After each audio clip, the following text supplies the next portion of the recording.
Eh, may Hey, 10 minutes timer ka, boss. again. So ngayon, meron tayong bagong episode ng podcast. Nandito tayo sa Aklan, Ibahay. Ibahay Aklan, And nandito tayo sa store ng client namin, broomstick. Broomstick Cafe. And construction pa lang siya if makikita nyo. So nandito kami ngayon kasi para makita namin yung site. Parang pag-open ng November, mas smooth na. Mas may information na tayo. So boss, ay nabanggit mo na yung site visit. Ano bang ginagawa natin pag nagsa-site visit tayo? Site visit. So first, at least makita na natin yung kailangan na adjustments. So last, dumating tayo Friday. Friday ba? Thursday. Oo nga pala. So dumating kami Thursday Thursday night. After kumain, dumiretso kami dito. And then, sinek na natin yung sa bar station mo. So, sa bar station mo, ano yung mga adjustments na kailangan?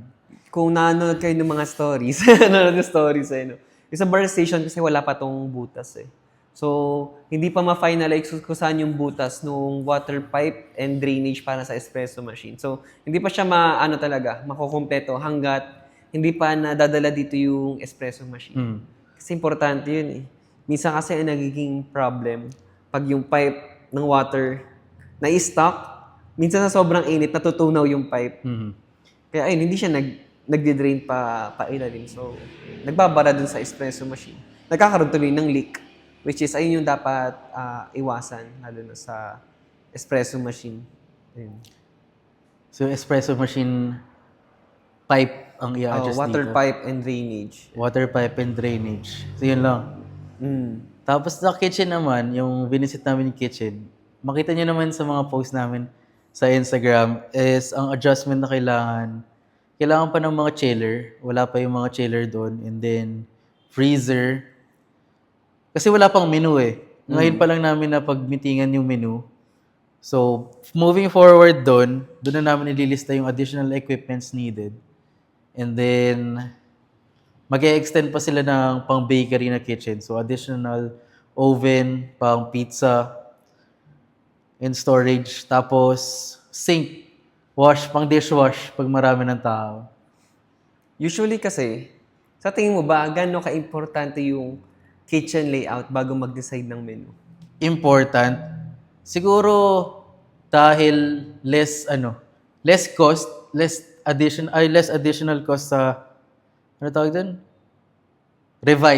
Sa pag-revise. Kasi pag kasama tayo sa construction, nabigay agad natin yung kitchen layout, nalaman agad natin ilang packs yung isi-serve. Made-decorate or made-design natin yung kitchen for that ilang people na kaya i-serve. Kunwari, for 100 people, ganito na yung i-design natin. Ilang freezer, ilang chiller, ilang pots, ilang pans. Para hindi sila pagawa ng bago, extend ng extend. Tama. Kailangan yun.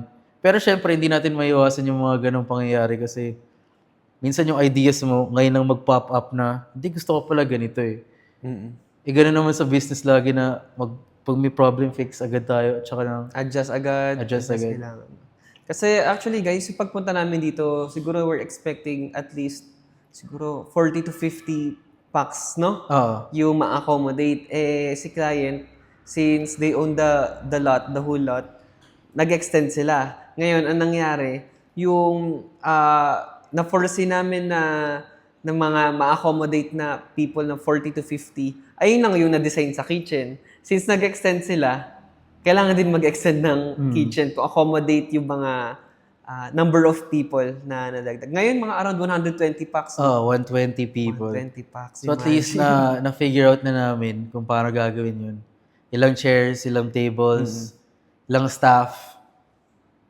And sa staff, speaking of, kanina, ano ginawa natin? Nag-interview kami ng staff. Actually, kahapon kami nag-start nag-interview ng mga staff. May pasok na ba? May mga pasok. Ngayon kasi, paano ba? Nasa shortlist sila. Yun yung pinaka magandang term ngayon na shortlisted muna silang lahat since we can't decide pa kung sino yung talagang i-hire. Ayun. Pero ngayon sa kitchen, naghahanap kami ng meron talagang experience. At least 6 months sa cafe or resto. Kasi ang challenging sa pag-train na wala pang experience sa kitchen, baka hindi yung consistency ng sauces, Mm. Hindi I mean, yung consistent standard ng sauces pala, hindi masunod. Kaya yun, importante ba? Kasi actually sa bar guys or sa front of house, like yung barista, ganyan. Para sa akin, pwede akong mag-train ng barista from scratch, ng server from scratch.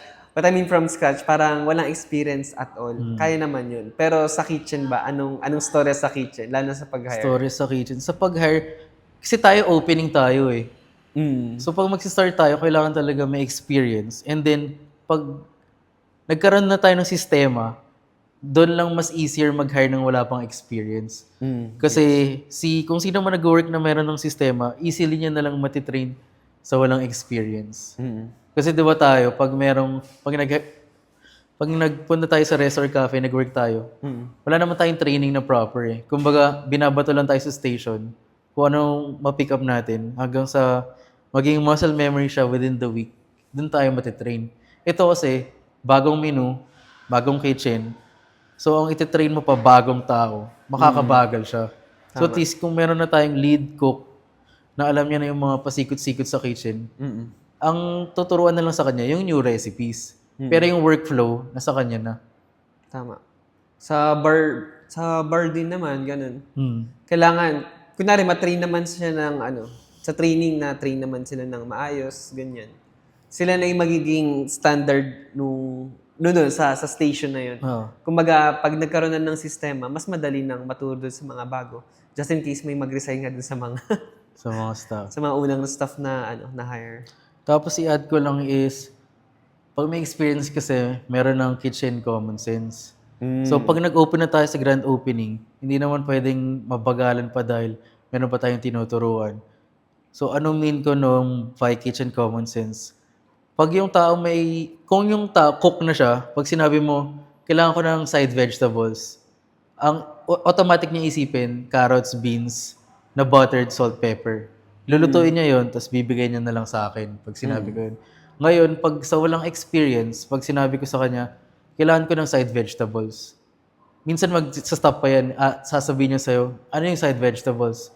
So ano yun, i-explain ko pa isa-isa. So, mag-slice ka julienne carrots, beans, pakuluan mo, i-blanch mo, tapos salt, pepper, saute with butter, tapos bigay mo sa akin. So, longer process siya sa wala talagang experience.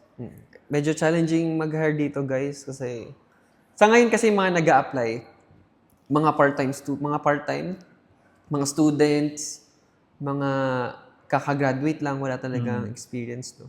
Parang unlike sa Manila, parang ang daming ang daming applicants na may experience. Pero let's see, siyempre matagal pa naman mag-open tong store.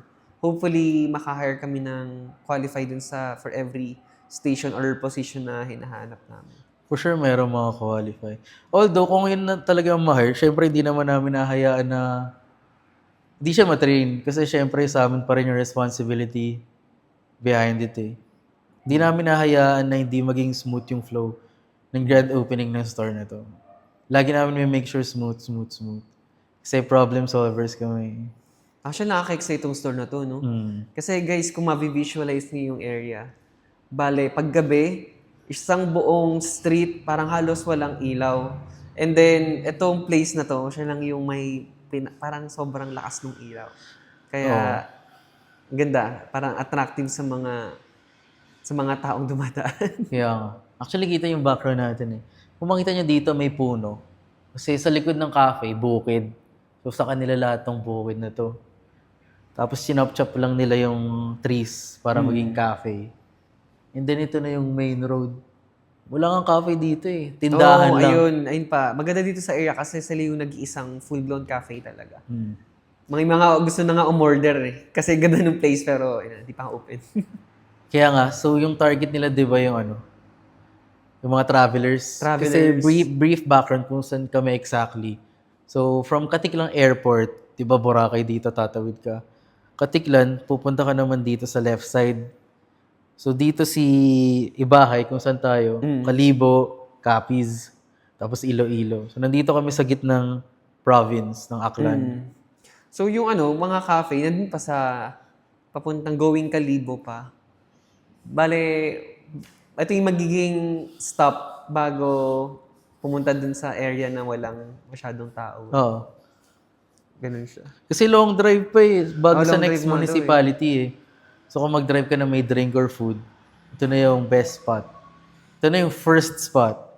Okay, time's up. Time's up na, 10 minutes 10 na. minutes podcast. Pwede pa tayo mag 5 minutes onte. Last one. 5 last one. minutes, 5 minutes. Bitin yung podcast eh. Bitin yung Galing, podcast. no? Bilis na pala ng bilis na pala ng 10 minutes. Nag-ano pa naman, onting dilig. After mag-dilig, Ay, gagi. matapos na natin to. Ulit. Okay. Ayun, so far, anong experience natin dito sa site visit natin? Sa? Dito sa site visit natin so far. Yung Site feel natin visit? sa place, ganyan. Mas maganda yung communication. Mas easier i-fix yung mga kulang pag nag-site visit. Tapos ma-feel na natin yung locals ba. Tama, oo. Tapos, meron pa tayong isang realization eh, di ba? Ano ba dapat talaga yung pricing pag nasa province ka or locals? Di ba parang in-expect natin dapat lower para ma-serve natin lahat. Pero ako na-realize ko na since yung mga grocery dito tumataas, dahil lang sabi nila is kasabay na ng Boracay, yung price. Eh yung Boracay parang Manila lang yung price niya.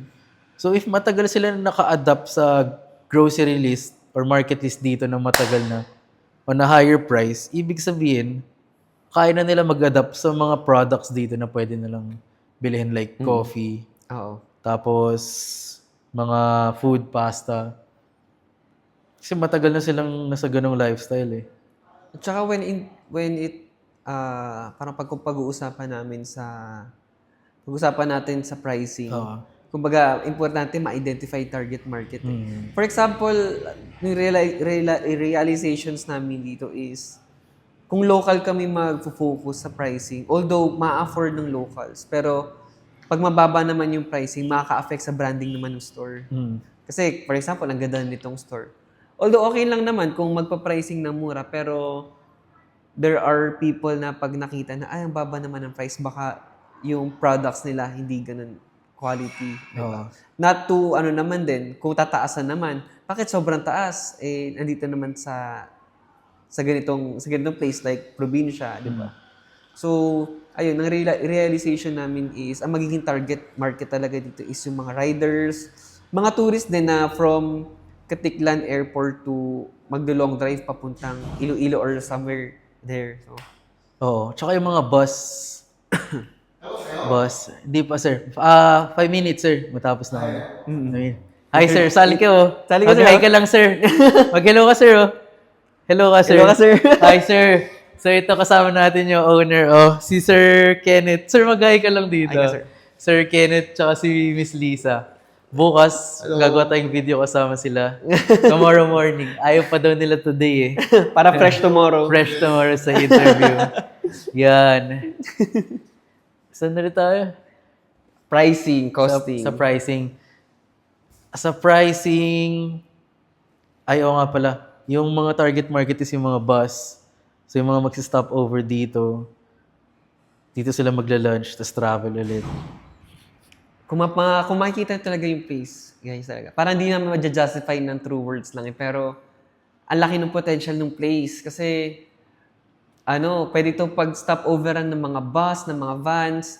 Kanina may mga riders ng motors and may mga bikers din sa area. Kasi walang mapupuntahan na katulad ng ganito sa area. Oo. So, this is the first in Ibahay, Aklan. So, exciting talaga yung project, man. Oo. Kasi walang KFC dito, walang Jollibee. Walang McDo. Walang McDo. Walang fast food talaga. Literal na province. Kasi yung ibang province may McDo eh. Oo. Pero in fairness, may 7-Eleven. Tsaka At Mercury Drug. Drug. Okay na yan. Pero may hotel, may magandang hotel dito. Tapos at least dito, ang one way din na hindi kami natatakot i-grow to or mag-set ng price for its brand. Kasi naniniwala kaming magkikreate talaga ng demand tong place na to. So kahit anong mangyari, pag nakita nila tong place, mag-stop over yan. Siyempre, hindi namin papabayaan yung quality ng food and drinks. And siyempre, yung customer service. Diyan tayo nabubuhay. Customer service and quality of everything we serve. Tsaka syempre yung quality, yung recipes. Quality ng drinks, quality ng food. Sabi nga yung quality ng Manila, Dadalhin dadalhin natin dito, dito. sa Aklan. Di ba? So kung wala pang nagpipizza dito na Italian style pizza, so dito nila matry. And kung travelers lahat yan, so meron na silang background sa mga ganun type of food eh. Familiar na, kumbaga. Oo. And as for the locals naman, parang matitikman nila ang taste of Manila. Ano ba? Oo. Ayun yung goal. Kasi imbis na mag-Boracay pa sila, dito na lang sila Oo pupunta. nga. Dito Kasi na 45 minutes yung Katiklan Airport eh. 45. 30, 45. Kasi nag-van lang kami from airport to dito. Mga 15 minutes siguro. Ang bilis! 5 minutes na. 5 minutes na. So, kailangan namin ni Entong podcast. Bukas na ulit. Bye, guys. Bye!